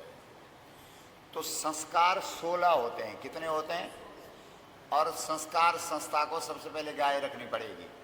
आप सुन लीजिए, क्योंकि संस्कार 16 होते हैं और 16 के 16 संस्कार गाय से ही हो सकते हैं, जन्म से लेकर के और अंत्येष्टि तक। और बिना गाय का संस्कार होता ही नहीं। अंतिम संस्कार भी बिना गाय के नहीं होगा। अगर उसको मुक्त करना है, गोबर के कंडे और उसमें गाय का घी डाल के तब रखो, तब देखो वो सच्चा संस्कार है और ऊपर ही जाएगा वो। इसलिए संस्कार संस्था को सबसे पहले संस्कार लाने के लिए संस्कार की जो जननी है वो गौ माता है, उसको सम्मान देना पड़ेगा। बोलो गौ माता की मां, बोलो थोड़ा मां, बोलो मां, मां।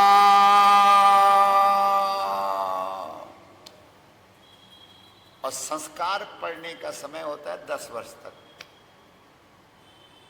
जो बच्चा 10 वर्ष तक गाय का दूध पी लेता है वो जिंदगी भर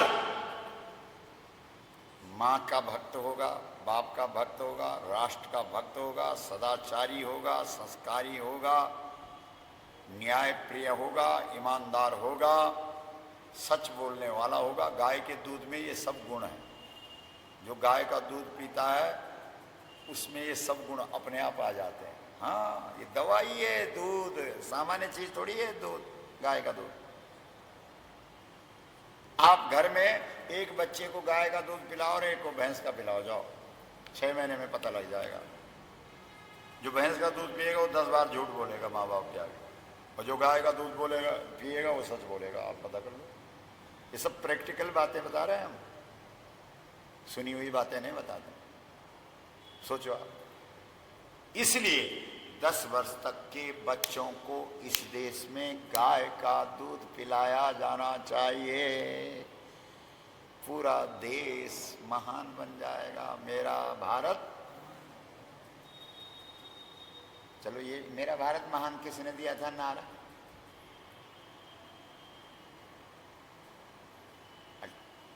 वो अटल जी ने, किसने दिया था? चलो राजीव भाई का भी धन्यवाद, कम से कम नारा तो अच्छा दिया है। मेरा भारत महान।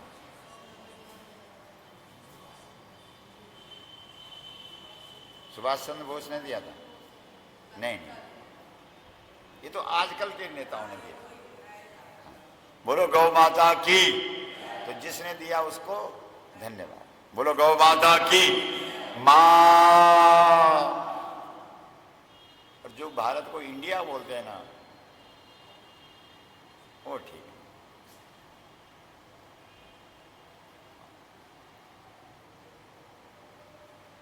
वो ठीक है।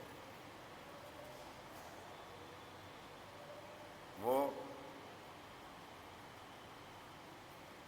हमारे यहाँ पंजाबी में गांव को पिंड बोलते हैं और हिंदी में गांव बोलते हैं। अब आप किसी हिंदी भाषी के यहाँ बोलोगे भाई पिंड, पिंड में जाना है, तो वो तो श्राद्ध वाला पिंड देखेगा। नहीं, भारत को भारत ही कहा जाना चाहिए, इंडिया नहीं। बोलो गौ माता की मां।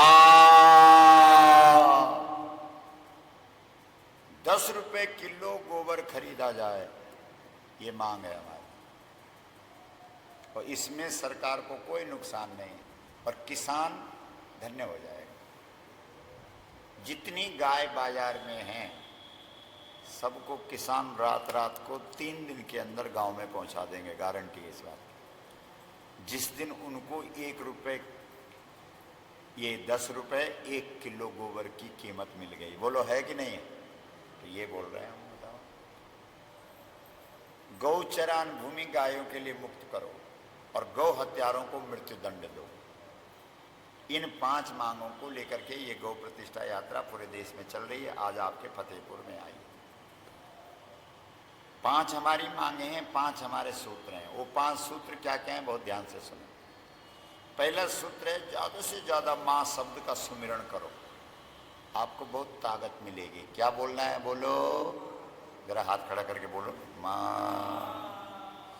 दूसरा सूत्र है इस किताब को अपने घर में ले जाओ जरूर।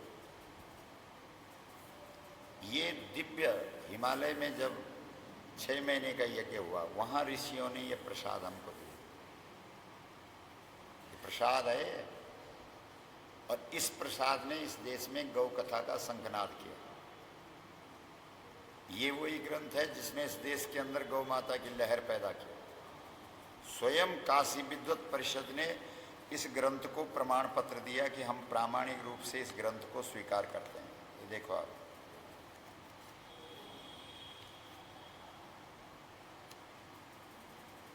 ये है वो प्रमाण पत्र काशी विद्वत परिषद। स्वयं गौ माता ने, बहुत ध्यान से देखो, स्वयं गौ माता ने अपना चरण चिन्ह दे करके इस ग्रंथ को आशीर्वाद दिया है। देखो, इसलिए दूसरा सूत्र हमारा है, इस ग्रंथ को घर घर में पहुंचाओ। इससे क्या होगा कि लोगों को गौ की महिमा का ज्ञान होगा। तीसरा सूत्र हमारा है कि आपके घर से इतना बड़ा आंदोलन चल रहा है, इसमें धन की जरूरत है कि नहीं है? बोलो हाँ ना बोलो। भाई कोई भी आंदोलन बिना धन का चल देता है क्या? अगर इतना बड़ा आंदोलन पूरे देश को जगाना है तो बिना धन के जग जाएगा क्या? इसके लिए तुम 1 रुपए भी निकालो, तुम पे तो कोई फर्क नहीं पड़ेगा, लेकिन यहां तो आंदोलन को बहुत बड़ी ताकत मिल जाएगी। बोलो गौ माता की मां। चौथा सूत्र है, ध्यान से सुन लो, ये गणेश है, गोबर गणेश। हमारे यहाँ गणेश जो बनाया गया है वो गोबर से बनाया गया है। आप अपने घरों में गोबर का गणेश बना करके रखो। और पांचवा सूत्र है, जब तक आपने 5-10 लोगों को इस लाइन में नहीं लगाया तब तक आपको चैन नहीं पड़ना चाहिए। बोलो गौ माता की मां। इन 5 सूत्रों को लेकर के हम पूरे देश में जा रहे हैं। इस यात्रा का समापन 18 फरवरी को होना है। कहाँ? दिल्ली में। 18 फरवरी 2018, 17 में नहीं, 18। और 1 करोड़ लोग इन मांगों को सरकार के सामने रखेंगे तो सरकार झुकेगी कि नहीं झुकेगी? बोलो, हाथ खड़ा करो, उठाओ हाथ। हम सब गौ माता को, बोलिए, गौ माता को साक्षी रखकर संकल्प करते हैं 18 फरवरी 2018 को दिल्ली के रामलीला मैदान में गौ माता को राष्ट्रमाता का सम्मान दिलाने के लिए एकत्रित होंगे। अपने आप भी आएंगे, अपनों को भी लाएंगे। आज के बाद बोलो, जो व्यक्ति हमारे पास वोट मांगने आएगा उससे हम लिखित लेंगे कि वह विधानसभा अथवा लोकसभा में जीतकर जाने पर गौ माता को राष्ट्रमाता का सम्मान दिलाने का प्रस्ताव पास कराएगा।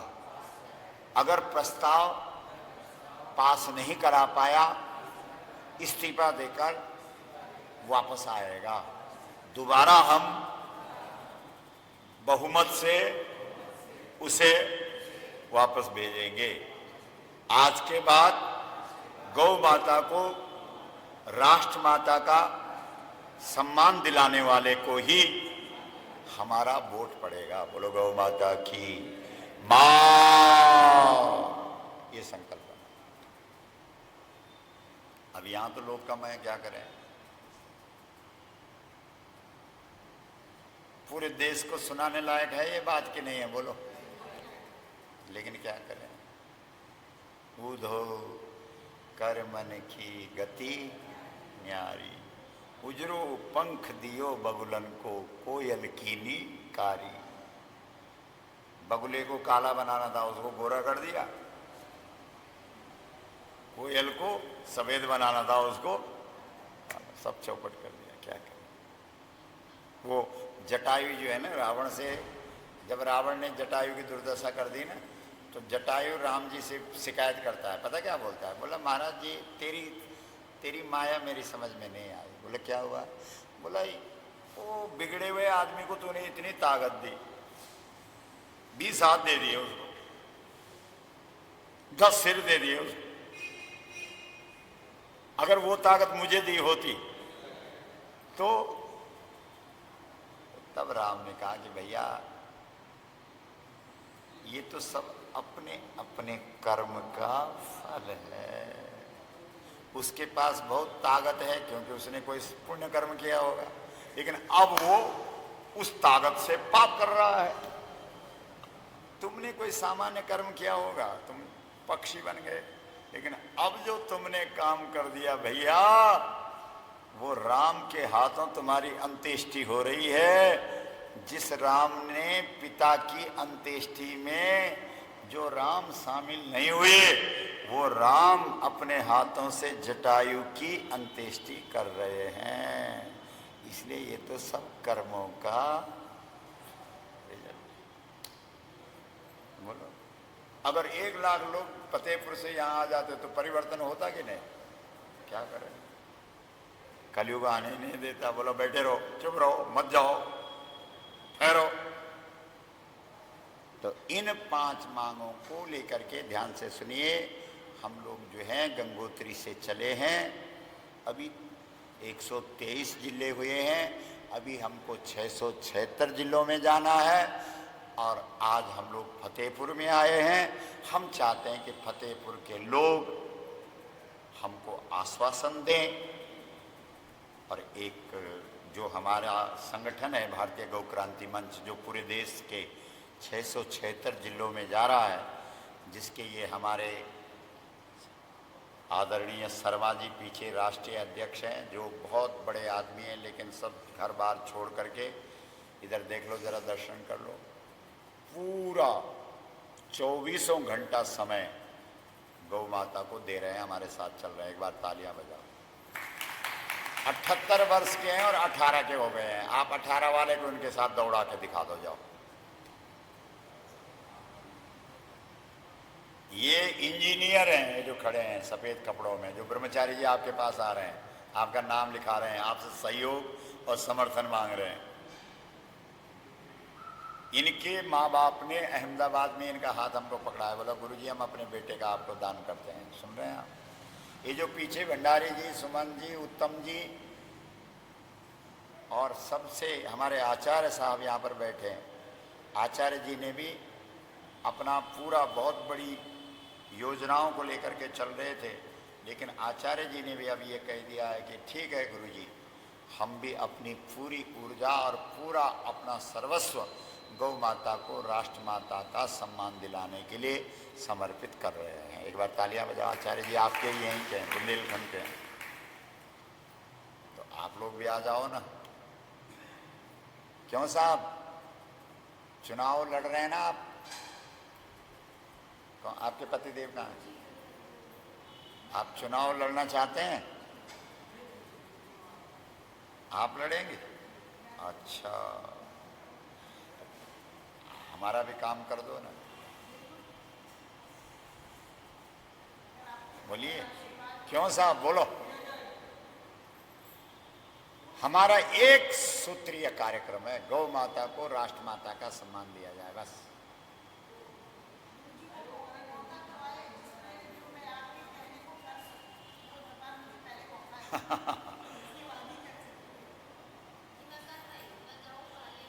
आप गाय पर। अच्छा, जो हमारा ये भारतीय गौ क्रांति मंच संगठन है ना, इसमें विधिवत आप दायित्व, जिम्मेदारी संभालिए, तब हमको लगेगा ना। क्यों महाराज? आचार्य जी का बहुत बड़ा संगठन है। क्या आपके संगठन का नाम? ऐतिहासिक वीरभूमि बुंदेलखंड खुशहाली मंच। लेकिन आपने अपने मंच का विलय कर दिया, बोला हम एक हो गया, हम इकट्ठे होकर काम करें। बोलो, आप भी ऐसे आ जाओ ना। आप भी गाय की सेवा करते हैं, हम लोग भी गाय के लिए काम कर रहे हैं। एक होंगे तो काम होगा ना भाई। 80 करोड़ लोग इस देश में गाय वाले हैं और फिर भी हमारी मांग स्वीकार नहीं हुई, और जो लाखों में उनकी मांग स्वीकार हो जाती है और हम करोड़ों में और हमारी मांग स्वीकार नहीं हुई। क्यों? क्योंकि हम सब अलग अलग डफली, अपनी अपनी डफली और अपना अपना राग बजा रहे हैं। अगर हम इकट्ठे हो जाएं तो 1 मिनट में हमारा काम हो जाए कि नहीं हो जाए? बोलो। इसलिए एक माता इस जिम्मेदारी को स्वीकार करो, एक नौजवान इस जिम्मेदारी को यहाँ स्वीकार करो, एक भाई इस जिम्मेदारी को स्वीकार करो। हमको लगेगा भाई फतेहपुर में गए, लोगों ने हमारी बात सुनी और संगठित होकर के काम करने के लिए जिम्मेदारी स्वीकार कर ली, तो लगेगा। नहीं तो हमको लगेगा यार क्यों गए हम वहाँ, कुछ हुआ जो है नहीं। 676 जिलों में सोचो जरा, छोटा छोटा काम है ये। और हम लोग तो राम कथा भागवत कथा बोलते थे राष्ट्रीय स्तर पर, टीवी चैनल पे भी राम कथा भागवत कथा, लेकिन सब छोड़ छाड़ करके हमने कहा पहले गाय का काम करेंगे। राम कथा तो, राम का जन्म तो गाय से हुआ है। गाय के दूध में बनी हुई खीर अगर कौशल्या नहीं खाती तो राम पैदा हो जाते। खेत में अगर जनक हल नहीं लगाते तो सीता पैदा हो जाती। गाय का दूध अगर जबरदस्ती कृष्ण नहीं पीते चोरी करके तो उनके मुख से गीता निकल जाती। दूध से ही गीता निकलती है, कैंपा कोला पीने से थोड़ी निकलती है गीता।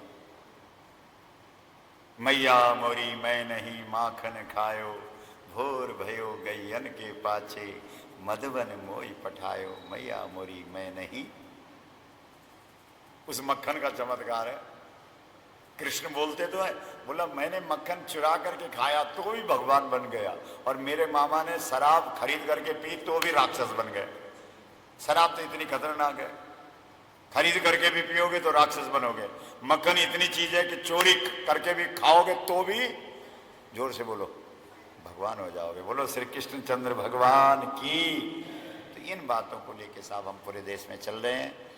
आप लोग कम हैं लेकिन दमदार लोग हैं आप, क्योंकि जो धर्मात्मा होता है वो एक धर्मात्मा 1000 के बराबर होता है, और आप तो लाखों में एक हैं। इसलिए हमको आश्वासन दो। ठीक है गुरुजी, आपने अपनी बात हमारे सामने रखी, हम आपको आश्वासन देते हैं, हम इस काम को करेंगे। 18 फरवरी को हजारों लोगों को लेकर के दिल्ली पहुंचेंगे। हम आज सोच रहे थे, संकल्प कर रहे थे गाड़ी के ऊपर, हमने कहा भाई 1 करोड़ तो चाहिए। ये कह रहे थे कि 10 लाख भी आ जाए। हमने कहा तब क्या फायदा हमारा पूरे देश में घूमने का। 10 लाख तो दिल्ली में लोग हैं, लेकिन उनको समझ आ जाए तो। समझ से तो ये घर में, घर के अंदर सब, महाराज जी हमारी पहली रोटी गाय के लिए निकलती है। तो हमने कहा रोटी निकालता है गाय के लिए तो अपने आप भी निकल जाना थोड़ी गाय के लिए। नहीं है, बोलो, सोचो। जब लक्ष्मण जी का नामकरण वशिष्ठ जी ने किया तो क्या कहा, बोलो जरा, बोलो उस दोहे को बोलो।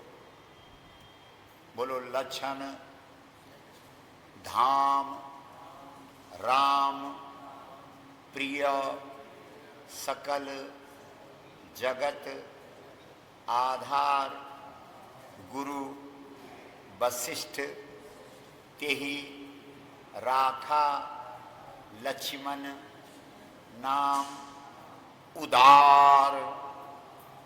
सबसे आखिरी जो शब्द है वो महत्वपूर्ण है। राम, बहुत सारे लोग तुमको मिलेंगे, कुछ लोग तुमको फल देंगे, कुछ लोग तुमको फूल देंगे, कुछ लोग तुम्हें बेर देंगे, कुछ लोग तुम्हें जल देंगे, लेकिन ये लखन भैया ऐसा है जो अपने आप को ही तुम्हें चढ़ा देगा।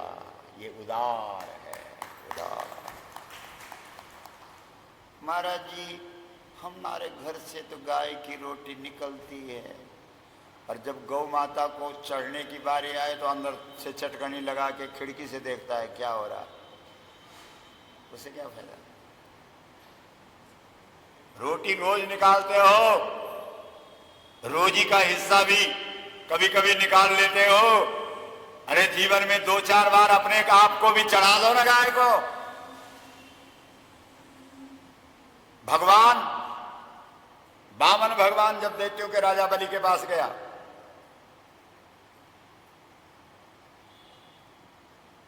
पदानी त्रीणि दत्तानी, 3 पग चाहिए। तो पहले बलि हंसा, बोला महाराज मेरे को लगता तू ना समझ, इतना बड़ा राजा हूं मैं दुनिया का, मेरे से 3 पग पृथ्वी मांगता है। भगवान बोले, बोला यार ज्यादा लोभी नहीं हूं, ब्राह्मण हो ना, लोभी नहीं हूं। कलयुग के ब्राह्मण तो बहुत लोभी होते हैं, सतयुगी ब्राह्मण है, लोभी नहीं।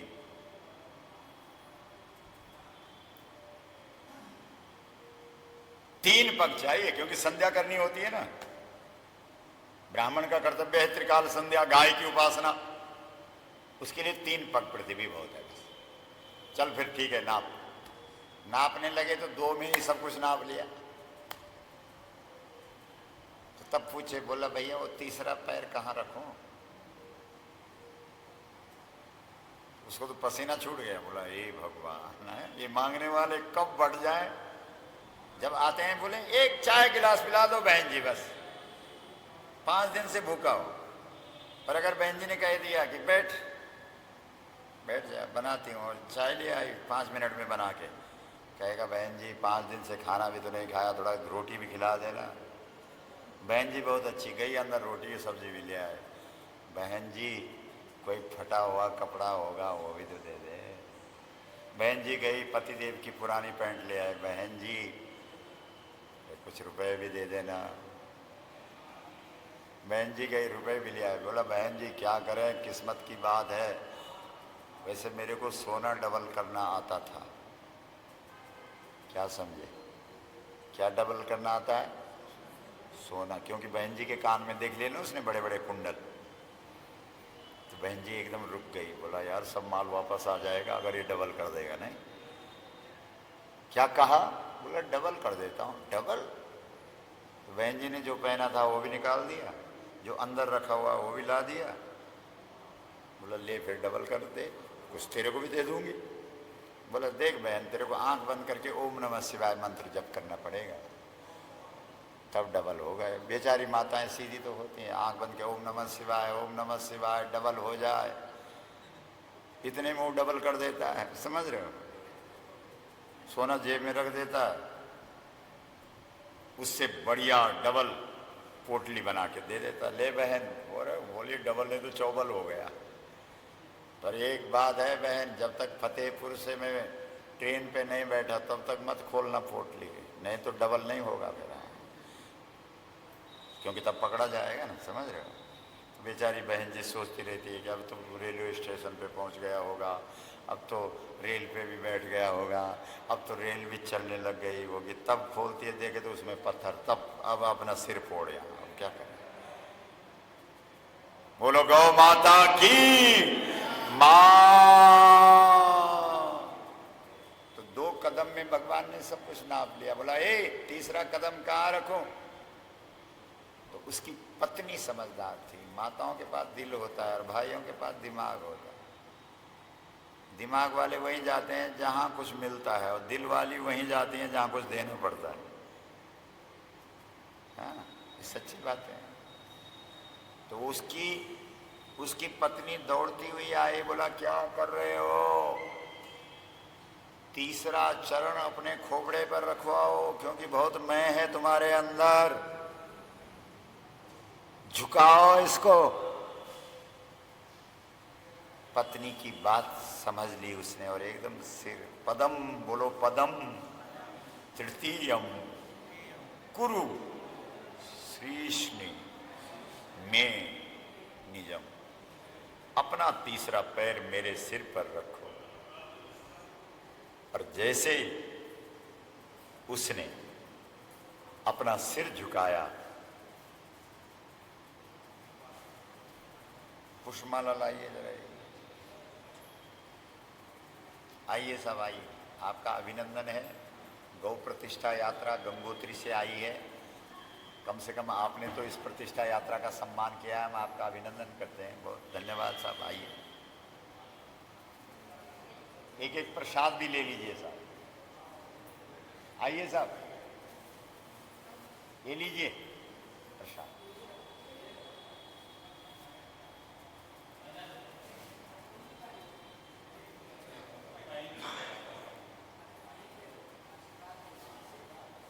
बोलो गौ माता की मां। आप भी पत्रकार हैं? आइए साहब, आप पत्रकार तो बहुत आए। देखो फतेहपुर की जनता कुंभकर्णी नींद में सोई हुए, पत्रकार भाई बहुत जागरूक है। एक बार जबरदस्त तालियां बजा करके बोलो गौ माता की हर हर मां। उदार वो हाथ खड़ा करो, मां।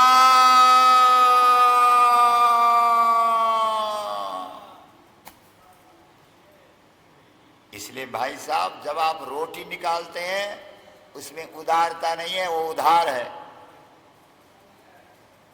जब आप गाय के लिए क्या निकालते हैं, बोलो जोर से, रोटी, वो तो उधार है साहब, वापस मिलेगा और कई गुना होकर के मिलेगा, उसमें तुम्हारी क्या एहसान है।